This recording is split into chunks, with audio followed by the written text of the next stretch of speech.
aqui eu vou comer uma comida diferente que eu nunca comi na vida, né? Que é sushi. Você assistiu algum filme nos últimos 5 dias? Gente, eu não sei se isso é filme, mas ontem eu passei a noite até de manhã assistindo o Diário de um Vampiro, que é uma série na Netflix. Você sabe como é que tá pronto vocês metem o Galfos. Cruz!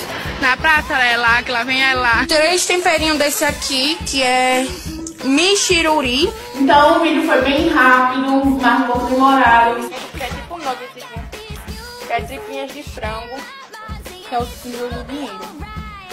O até ficar pronto. Não é porque ele é seu esposo que ele tem que ser seu esposo. Slime, a moeda, não sei. Roxo e rosa.